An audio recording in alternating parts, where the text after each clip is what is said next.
Hi guys, welcome to Devarajan Dayal channel. चलिए आज बात करते हैं पॉलिटिक्स के सेकंड लेक्चर के बारे में, जो कि फीचर ऑफ इंडियन कॉन्स्टिट्यूशन है। तो इसको डिटेल से डिस्कशन करते हैं। जो भी हमारे संविधान का फीचर क्या है उसको हम आज डिस्कस करते हैं। The constitution of India adopt on November 26 1949, 26 नवंबर 1949 को कॉन्स्टिट्यूशन को एडॉप्ट किया गया, ठीक है। And effect from the January 26 1950, 26 जनवरी 1950 को हमारा कॉन्स्टिट्यूशन जो भी संविधान है ना उसको इफेक्ट में लाया गया, ठीक है। Is a comprehensive document that laid down the framework for the political and legal and administrative structure of the country, ठीक है। जो कि हमारे जो भी संविधान है उसका पॉलिटिकल एंड लीगल और एडमिनिस्ट्रेटिव फ्रेमवर्क लाया गया, ठीक है। जो कि हमारे जो भी कंट्री को कैसे हम लोग रेगुलेट कर सकते हैं, कैसे हम चला सकते हैं। पहला तो इसका फीचर है कि preamble. The preamble declare, preamble है ना वो घोषित करता है, डिक्लेयर करता है इंडिया एज ए सोवरेन, मतलब एक स्वतंत्र है, ठीक है। सोशलिस्ट है, एक मतलब सोशलिस्ट है। सेकुलर धर्मनिरपेक्ष देश है। डेमोक्रेटिक है, रिपब्लिक है। It aim to the secure the justice secure करता है, मतलब आज़ादी का। लिबर्टी मतलब आज़ादी का होता है। Equality and fraternity for all citizens, जो भी हमारे सारे नागरिक हैं ना उन सबको सारे मतलब सारे करता है, आज़ादी देता है।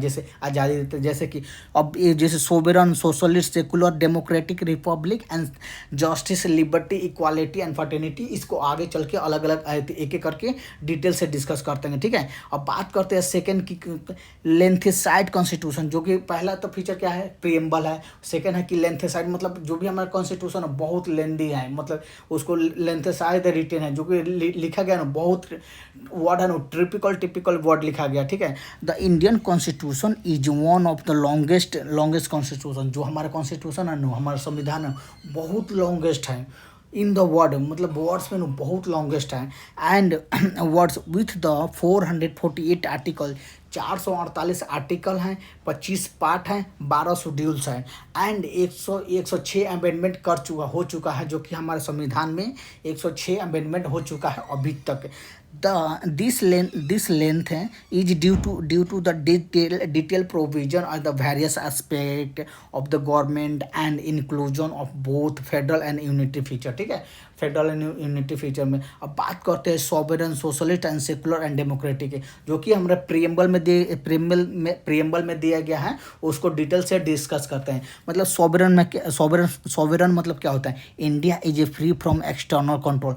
जो भी जैसे हम लोग का पहले ब्रिटिश रूल करते थे, वो ब्रिटिश रूल से आज़ाद है। इंडिया अपना डिसीजन खुद ले सकता है, वो फॉरेन कंट्रोल के अंदर नहीं लेगा, वो फॉरेन कंट्रोल से बाहर मतलब फ्री हो चुका है। इसका मतलब होता है सॉवरेन, ठीक है।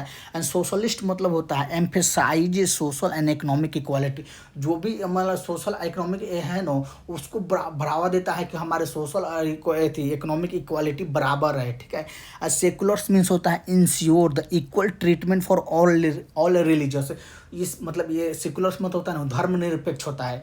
ये सारे रिलीजियस को एक ट्रीटमेंट मतलब इक्वल ट्रीटमेंट देना चाहता है। इंडिया एक सेकुलर कंट्री है, जैसे पाकिस्तान है एक नॉन सेकुलर कंट्री है। जैसे वो प्रॉपर इस मतलब मुस्लिम के बेसिस पर ही बना है, वो एकदम मुस्लिम के बेसिस पर ही बना है, वो प्रॉपर इस्लाम रिलीजियस बेसिस पर बना है, ठीक है। पर इंडिया एकदम धर्मनिरपेक्ष सेकुलर है, धर्मनिरपेक्ष सारे रिलीजियस को बराबर ट्रीटमेंट देता है। एंड डेमोक्रेटिव होता है the government is elected by the people. जो गवर्नमेंट होता है ना, जैसे इंडियन गवर्नमेंट हो गया, जैसे अभी इंडियन गवर्नमेंट जैसे बीजेपी हो रहा, ठीक है। जैसे मोदी है, इसको गवर्नमेंट मतलब लोग इलेक्ट करते हैं। ये नहीं किया कि हाँ मतलब आप थी राजशाही है, मतलब आप राजशाही है, ये नहीं है कि डेमोक्रेटिव है, ठीक है। रिपब्लिक होता है the head of A state and elected by the representative. जो भी हमारे रिप्रेजेंटेटिव है ना, हेड ऑफ ए स्टेट कौन हो गया, जैसे प्रेसिडेंट हो गया, हेड ऑफ ए स्टेट हो गया, ठीक है, जो कि राष्ट्रपति बोलते हैं। और प्राइम मिनिस्टर होता है हेड ऑफ गवर्नमेंट होता है, जो कि प्राइम मिनिस्टर को बोला जाता है, ठीक है। अब बात करते हैं federal structure with unitary base, ठीक है। फेडरल स्ट्रक्चर में क्या होता है, India is a federation with a strong central. जो भी जैसे स्ट्रॉन्ग सेंट्रल गवर्नमेंट, जो कि स्टेट और सेंटर में होता है ना, तो इंडिया में सेंट्रल गवर्नमेंट स्ट्रॉन्ग है, ठीक है। Power are divided between central government and state government, जो भी सेंट्रल गवर्नमेंट स्टेट गवर्नमेंट का पावर अलग अलग डिवाइड किया गया है। But in times of emergency, मान लीजिए जब कोई इमरजेंसी आ गया, ठीक है, तो उस टाइम में सेंट्रल गवर्नमेंट सेंट्रल गवर्नमेंट अपने हाथ में पावर ले लेता है। जैसे कि आप राष्ट्रपति शासन लागू करना है तो वो सेंट्रल गवर्नमेंट अपने हाथ में पावर ले लेता है, ठीक है। अब बात करते हैं पार्लियामेंट्री सिस्टम। पार्लियामेंट्री सिस्टम होगा, India follow A parliamentary system of A government. जो भी हमारा गवर्नमेंट है वो पार्लियामेंट्री सिस्टम फॉलो करता है। ये नहीं कि हाँ कि डायरेक्ट राजशाही हो गया, वो नहीं, मोनार्की सिस्टम नहीं है, पार्लियामेंट्री सिस्टम फॉलो करता है। Where the executive is a responsible, जो भी एग्जीक्यूटिव है ना उसको रिस्पॉन्सिबल टू द लेजिस्लेचर, वो लेजिस्लेचर को रिस्पॉन्सिबल है। The president is head of state and prime minister is the head of government. पहले भी बता चुके जो कि पार्लियामेंट्री सिस्टम है ना, जो प्रेसिडेंट है वो हेड ऑफ स्टेट है और प्राइम मिनिस्टर है जो कि हेड ऑफ गवर्नमेंट है। जो भी गवर्नमेंट का हेड होता है ना वो प्राइम मिनिस्टर होता है, स्टेट का हेड होता है जो कि पहला होता है जो प्रेसिडेंट होता है। अब बात करते हैं सेपरेशन ऑफ पावर। जो भी हम पावर है ना उसको सेपरेशन किया गया, अलग अलग डिवाइड किया गया है। तो constitution establish is a clear division, जो भी हमारे संविधान है ना वो क्लियर मतलब डिवीजन किया है। पावर एमॉन्ग द 3 ब्रांच, जो भी 3 ब्रांच में बांटा गया है, ठीक है, of the government. The legislature and the legislature में बांटा गया है, द एग्जीक्यूटिव में बांटा गया है, द जुडिशरी में बांटा गया। Each branch has the distinct the function and checks and balance, जो कि हर ब्रांच का अनु है। जैसे कि लेजिस्लेचर हो गया, एग्जीक्यूटिव हो गया एंड द जुडिशरी हो गया। उसको मतलब ईच बैलेंस है ना तीनों में बांटा गया ना, तीनों में चेक्स एंड बैलेंस रखा गया है कि हाँ एक दूसरे के मतलब चेक्स एंड बैलेंस में काम कर सके, ठीक है। अब बात करते हैं कि फंडामेंटल फीचर है, जो कि हमारे इंडियन कॉन्स्टिट्यूशन में फंडामेंटल भी फीचर है। जैसे कि पार्ट 3 में है of the constitution granted the 6 category of the fundamental feature, जो कि इसको अलग से भी डिस्कस करते हैं। जैसे राइट टू इक्वालिटी, मतलब एक समानता का अधिकार, जो कि आर्टिकल 14 से 18 के बीच में है। राइट टू फ्रीडम, आज़ादी का अधिकार आर्टिकल 19 से 21 के बीच में है। राइट टू अगेंस्ट एक्सप्लॉयटेशन, जो भी आपको एक्सप्लॉयटेशन होता है ना, एक्सप्लॉयटेशन ना करना, जो अगेंस्ट एक्सप्लॉयटेशन होता है ना उसको मतलब नहीं करने का अधिकार। Right to freedom of religious, अपना फ्रीडम, जो भी आपका रिलीजियस है ना उसको एक्सप्रेस एंड फेथ करने का एक्सप्रेस करने का अधिकार, आपका करने का।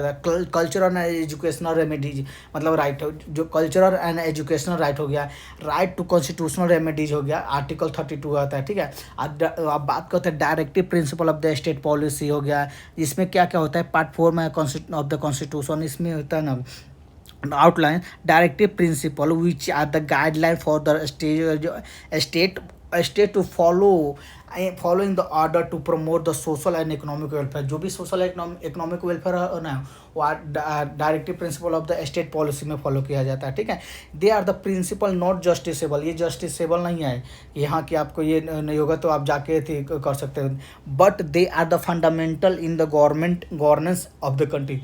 पर जो भी कंट्री का गवर्नमेंट है उसका फंडामेंटल है, पर ये जस्टिसेबल नहीं है, जो कि डायरेक्टिव प्रिंसिपल। अब बात करते हैं फंडामेंटल ड्यूटी। ये फंडामेंटल ड्यूटी पार्ट 4A में आता है, एडेड किया गया था, जो कि 42nd कॉन्स्टिट्यूशनल अमेंडमेंट करके 1976 में ऐड किया गया था। It's list the fundamental duty citizens which is the including the respect, जो भी हमारे संविधान है ना उसको रेस्पेक्ट करना, नेशनल फ्लैग को, नेशनल एंथम को, and the promoting the harmony, जो भी हारमोनी को प्रमोट करना, ठीक है, इसमें फंडामेंटल ड्यूटी है। इंडिपेंडेंस जुडिशरी हो गया, independent judiciary the constitution establish an independent judiciary with the Supreme Court at apex the followed by the High Court, subordinate courts. The judiciary has the power of the judicial review, judiciary का power है ना कि जो आपको अपना review को भी अपना फिर जुडिशियल रिव्यू कर सकता, अपने रिव्यू को भी चेंज कर सकता है उसके पास। Ensure that the law and executive action the confirm of the constitution.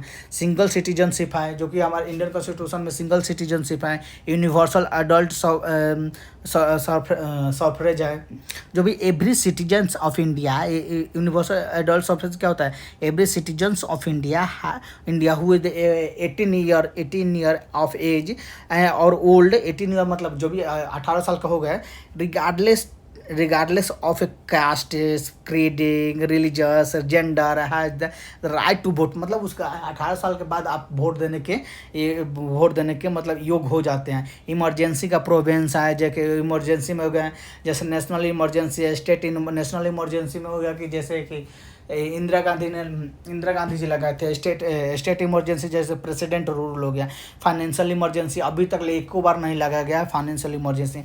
Amendment procedure क्या है, जैसे कॉन्स्टिट्यूशन में इसका भी फीचर है। अमेंडमेंट प्रोसीजर है, जैसे आर्टिकल 368 के थ्रू आप मतलब कॉन्स्टिट्यूशन को अमेंडमेंट करते हैं लोग। बाई कैमरलिजन लेजिस्लेचर है। शेड्यूल्स है special provision for certain state है एंड द ऑफिशियल लैंग्वेज है। राइट टू कॉन्स्टिट्यूशनल रेमेडीज है, जो कि हमारे constitutional remedy doctor Bhimrao Ambedkar describe this right has the heart of the soul. जो कॉन्स्टिट्यूशन मतलब है ना, उसका सोल है ये राइट, सोल है, सोल ऑफ द कॉन्स्टिट्यूशन। संविधान का ये दिल है, ये सोल है, ये मतलब right to constitutional remedies. It allow the individual to approach the Supreme Court, High Court, seek the enforcement of the fundamental right। आपका कोई भी फंडामेंटल राइट वायलेट हो रहा है ना, आप हाई कोर्ट जा सकते हैं, सुप्रीम कोर्ट जा सकते हैं, ताकि आपका फंडामेंटल राइट वायलेट ना हो। The provisional of the local self government, ये हमारे मतलब इंडियन कॉन्स्टिट्यूशन में ना फीचर है। Feature of the Indian constitution में इतने सारे फीचर है। जैसे एक बार और बता देता हूँ जल्दी।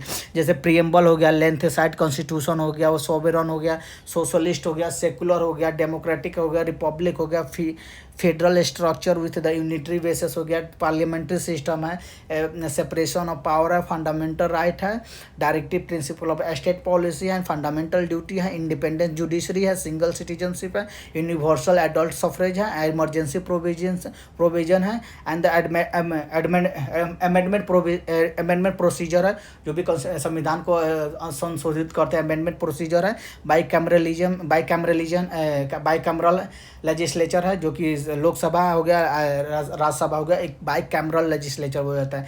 शेड्यूल्स हो गया and special provision in the certain state, जैसे कि आर्टिकल 171, 170, जो कि महाराष्ट्र, आज गुजरात को स्पेशल प्रोविजन मिला। एंड द ऑफिशियल लैंग्वेज है, जो कि 22 लैंग्वेज मतलब ऑफिस मतलब 22 लैंग्वेज थी क्या इंक्लूड है, जो कि 8 शेड्यूल में 22 लैंग्वेज का राइट टू कॉन्स्टिट्यूशनल रेमेडीज है and provision of the local self government है।